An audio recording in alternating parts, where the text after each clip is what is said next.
Vous informer reste notre devoir le plus cher, mesdames et messieurs. Bienvenue dans cette grande édition du journal universitaire. Management des compétences indispensables pour la sécurité alimentaire et la phytothérapie en République démocratique du Congo, c'est le sujet de la thèse de doctorat soutenue publiquement par le chef de travaux Paul Kosso Owambe Woto en vue de l'obtention du grade de docteur en management et organisation. Tonton Biongo pour le reportage.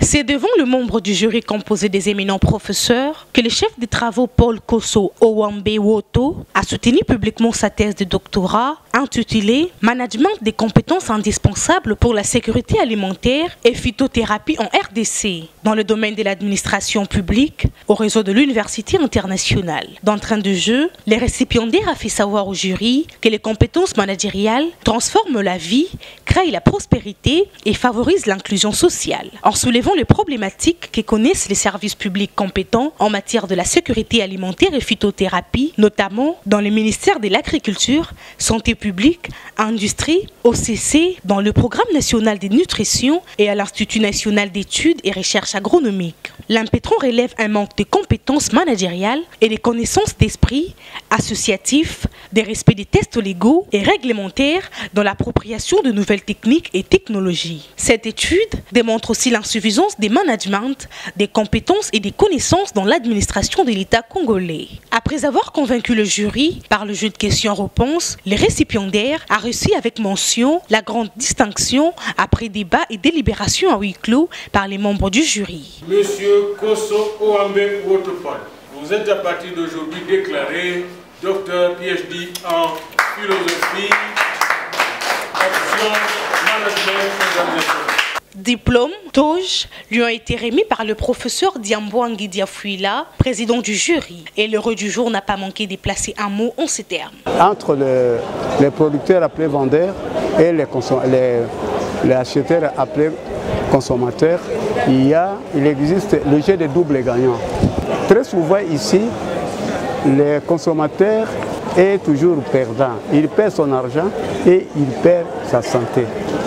Alors, il faudrait qu'une loi soit créée pour renforcer la théorie des jeux de double gagnant, pour que les vendeurs bénéficient de son argent et que les consommateurs puissent bénéficier de son produit et être à bonne santé, au lieu de perdre et son argent et sa santé. Il faut signaler qu'au cours de cette cérémonie, le docteur en management et organisation a présenté aux membres du jury les instruments servant pour la vente de produits qui n'est pas réglementaire en RDC et a proposé quelques pistes de solutions pour régulariser ce secteur.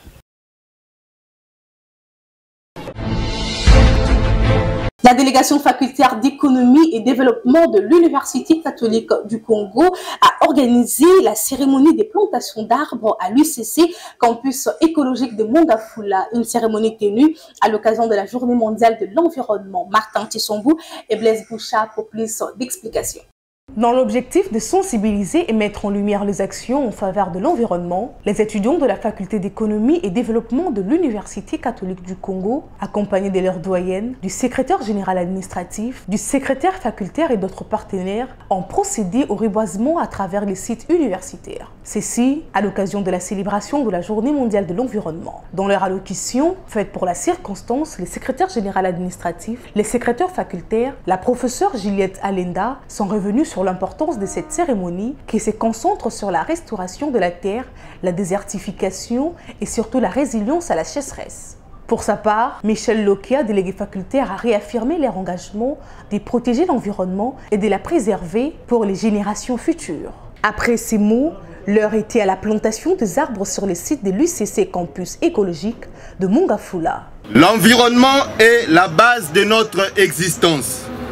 C'est de lui que dépendent notre santé, notre sécurité alimentaire et notre prospérité économique.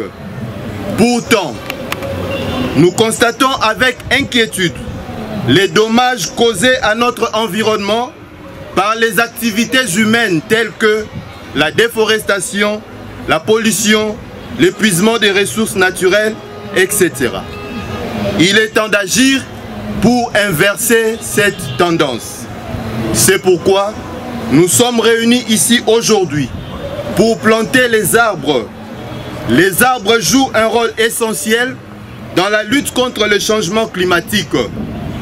Ils absorbent le dioxyde de carbone, produisent l'oxygène et stabilisent les sols.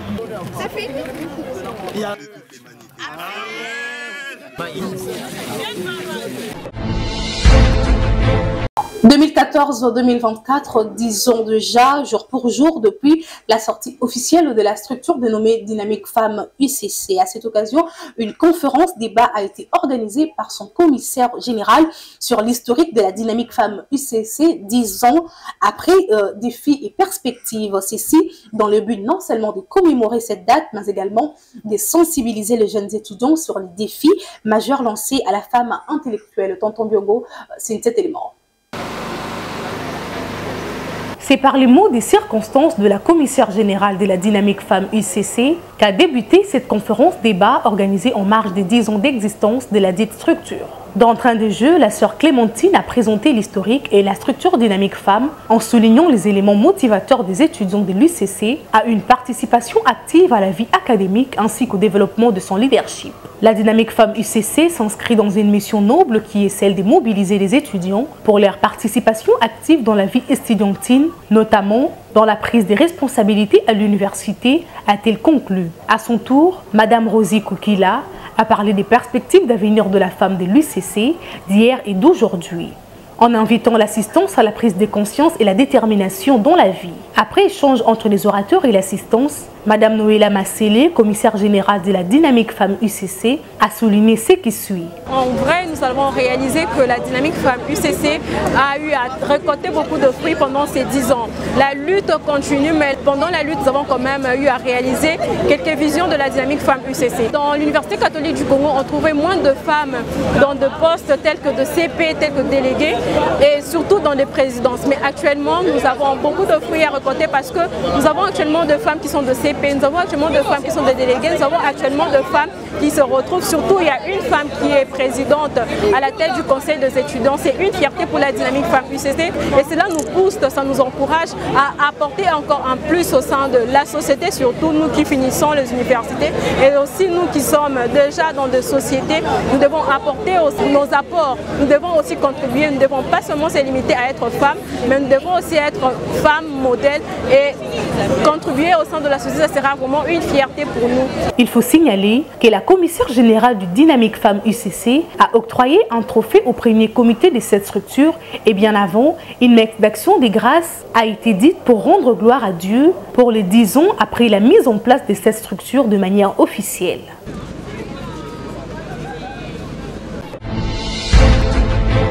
Parlons à présent de la cérémonie de vernissage du livre intitulé Frédéric Michi, une pensée perpétuelle métamorphose, œuvre scientifique du professeur Emmanuel Mbouyi, portée sur le fond baptismaux par le professeur Célestin Dimondia, Georges Delombi et Martin Tissangou.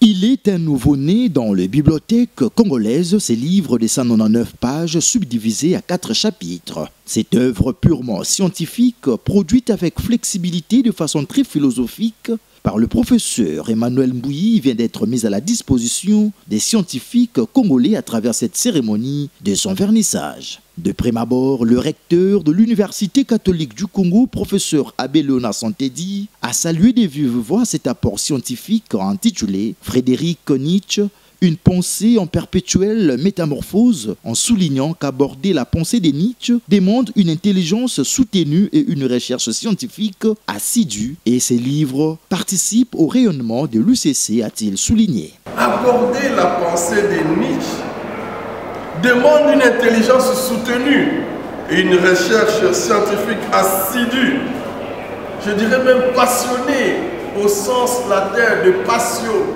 de souffrir. Il faut une souffrance pour aborder la pensée de Nietzsche. Ce bel ouvrage prouve le courage, la détermination et la persévérance dont a fait preuve le professeur Emmanuel Mbouyi à travers la publication de ce volume qui traite des questions existentielles des questions d'actualité comme la métamorphose, l'aliénation, la désaliénation. Un mot des circonstances qui s'est fait suivre de la brève présentation de l'auteur du livre, le professeur Emmanuel Mbouyi, et de son ouvrage préfacé de la plus belle manière par le professeur Cléophas Nketo Lumba, qui ont fait savoir que ces livres abordent de questions existentielles de grande envergure. Entre autres, qu'est-ce que la métamorphose ? Pourquoi doit-elle être perpétuelle et non pas provisoire? Quelle est sa portée dans l'existence humaine? Partant de la vie et de la philosophie nietzschéenne, l'auteur propose et expose des réponses adéquates aux interrogations soulevées et convie en même temps le lecteur à se défaire du nihilisme par le nihilisme afin d'entreprendre le processus de sa désaliénation et de sa responsabilité, gage d'autonomisation d'une vie heureuse et réussie. Allocution terminée, l'heure était au baptême de l'ouvrage intitulé Frédéric Nietzsche, une pensée en perpétuelle métamorphose, par le professeur Célestin Diamandja, doyen de la faculté de philosophie de l'UCC, faisant office du recteur. S'en est suivi de la vente aux enchères et du mot de remerciement de l'auteur, le professeur Emmanuel Mbouyi, qui a motivé son argumentaire en ces termes. Friedrich Nietzsche, c'est un philosophe qui m'a beaucoup intéressé dans mon cursus de formation. J'ai beaucoup travaillé sur lui. Alors, sa pensée, je l'ai trouvée importante dans le sens où elle appelle l'homme à la responsabilisation. C'est lui qui est responsable, ne peut pas être aliéné.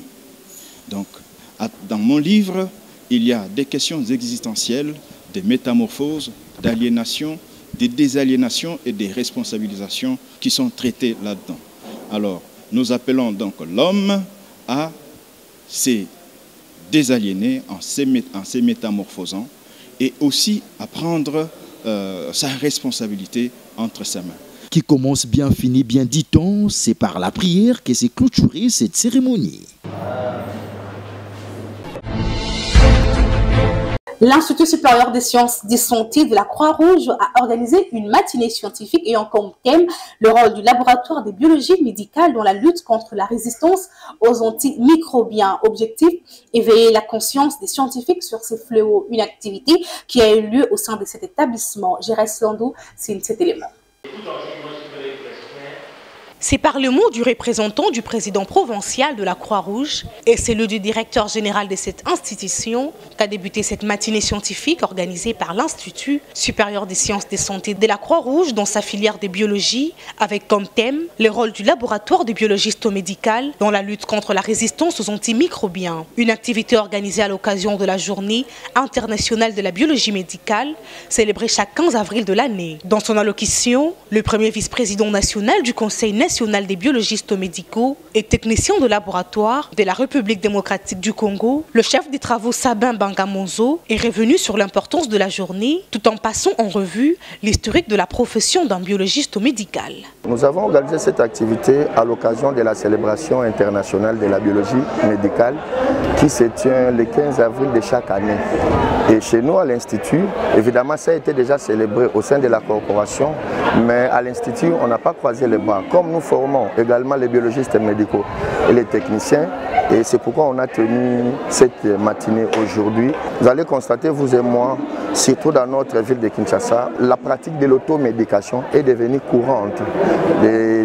D'une part, la population prend des antibiotiques à son propre consentement et d'autre part, on observe des prescriptions probabilistes de la part des cliniciens sans tenir compte des résultats de l'antibiogramme et par conséquent, ça a provoqué de manière excessive des cas de sensibilité des bactéries et ça pose problème maintenant pour traiter les infections d'origine bactérienne. Autres sous-thèmes ont été exploités au cours de cette matinée. Le cas de Mme Pélagie Kangou qui a expliqué l'importance de l'examen de l'antibiogramme dans la prescription des antibiotiques et enchérit ce qui suit. L'apport sur le sujet, c'était d'abord venir prouver, appuyer aux étudiants qui sont dans la filière biologie médicale, leur signifier qu'ils ont fait un bon choix d'avoir choisi la biologie médicale, parce que les laboratoires aujourd'hui, comme vous le savez, c'est la lumière de la médecine et on a besoin des étudiants qui sont efficacement formés et qui sont dévoués dans leur façon de rester dans la profession de la biologie médicale. Deuxièmement, le docteur Franck Tchabenda a souligné l'impact de la prescription probabiliste des antibiotiques tout en donnant des recommandations telles que mener de nouvelles recherches en collaboration avec les cliniciens, créer plusieurs sites pour la réalisation de l'antibiotique, pour ne citer que ceux-là. Il s'y est de noter qu'après le jeu de questions et réponses entre l'assistance et les orateurs, la cérémonie s'est clôturée dans une bonne ambiance. Rôle des organisations de la société civile, l'amélioration de la gouvernance en République démocratique du Congo, c'est le thème de la conférence débat organisée par la plateforme observatrice congolaise pour la gouvernance locale au CGL en sigle. L'activité a eu lieu au sein de l'immeuble Natembe. Christian Tupomba, c'est cet élément. 3 thématiques ont été au centre de cette conférence de jeunes leaders de la société civile organisée par la plateforme Observatoire congolaise pour la gouvernance locale au CGL 11. Plusieurs sous-thèmes ont fait l'objet de cette activité, les cas de l'état des lieux de la participation de la société civile dans la gouvernance publique, défis et perspectives exposés par le professeur Freddy Albert Mukoilo Konga, qui a souligné que la société civile est considérée comme une association non gouvernementale pour défendre les intérêts des individus et les collectif qu'il représente. De l'autre côté, le deuxième panéliste, Henri Mikiti, a fait savoir comment participer et influencer positivement la gouvernance économique au bénéfice de la population en République démocratique du Congo. Et pour lui, chaque modèle de la gouvernance économique est le fruit d'une conception philosophique. Est-il important d'avoir un système économique dynamique et adaptable et capable d'évoluer le besoin du changement? Le troisième intervenant s'est appesanti sur l'importance du contrôle citoyen, de la redevabilité et de la transparence dans l'amélioration de la gouvernance de ressources naturelles en RDC. Après les jeux de questions et réponses, le coordonnateur national de la dite plateforme, Maître Jonathan Chouka, a félicité le bon déroulement de ses assises tout en plaçant un mot sur les objectifs poursuivis. Et en tant que société civile, nous avons un rôle à jouer. C'est le rôle de proposition, c'est le rôle de plaidoyer, c'est le rôle aussi des pétitions à travers de groupes de pression.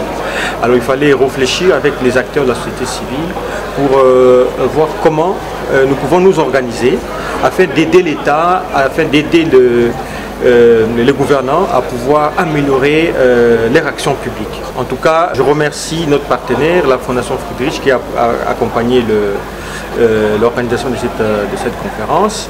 Et j'invite les autres organisations qui évoluent sur les questions de la gouvernance à pouvoir joindre la dynamique que nous avons mis en place, qui est la synergie gouvernance, afin de réfléchir et d'œuvrer en faveur de l'amélioration de la gouvernance en RDC. Tout est bien qui finit bien, dit-on. Les mots de clôture et du remerciement du PCA, de l'Observatoire congolais pour la gouvernance locale au CGL en sigle, a clôturé cette conférence.